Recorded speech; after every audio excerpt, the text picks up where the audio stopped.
she knew there was no point in trying to outtalk him. Even if it came to a physical confrontation, she wouldn't win. But she thought no matter how good a murderer Adrian was, he was still just a part of the system. And being a player, she knew how to use the system to her advantage. If she couldn't leave, she could always start over. Since Adrian wouldn't remember anything if she started over, she called him an evil bastard before clicking on the new game option. But to her dismay, the system warned she couldn't start a new game after reaching a set point in the story. Adrian's affinity increased for some reason, and Hilda was flustered. This didn't make any sense. She pretended she was sleepwalking, explaining that's why she said those horrible things unconsciously. Adrian grew tired of her countless lies, and his murderous intent began growing towards her. If she failed to persuade him, she would die. Hilda froze as her heart pounded heavily. Despite her explanations, Adrian's murderous intent only grew quicker. He didn't care about finding out details anymore, since his mind was set on killing her.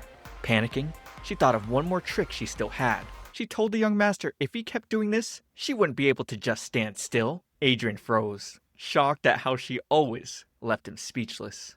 Suddenly, she grabbed him and pushed herself against Adrian. She couldn't help but feel how warm he was, which made her think she had gone insane. He even smelled nice. But before Adrian could get her off, they fell to the ground.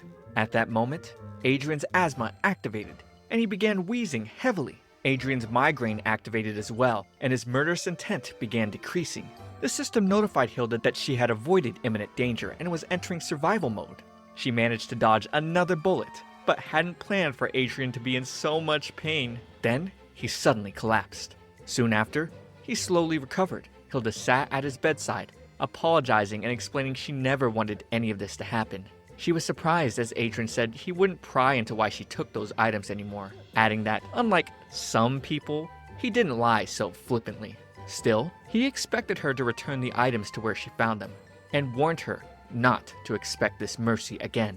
Hilda feared she wouldn't be able to take his murder tools again, so she asked to keep the black gloves and explained she tended to be obsessed with scents. She inhaled his handkerchief continuously to prove she wasn't lying, giving Adrian the impression she was just a pervert. She was happy to receive any punishment he deemed fit, suggesting she would clean the stables for a month or the manor's windows. Adrian agreed, deciding her punishment would last until she had fully moved on from him. Seeing she was obsessed with his scent, he gave Hilda his bath gown. As Hilda left the room, she obtained the title, the Devil's Loyal Servant. Adrian refused to let her have his gloves, claiming the bath gown was better, and Hilda wept in frustration.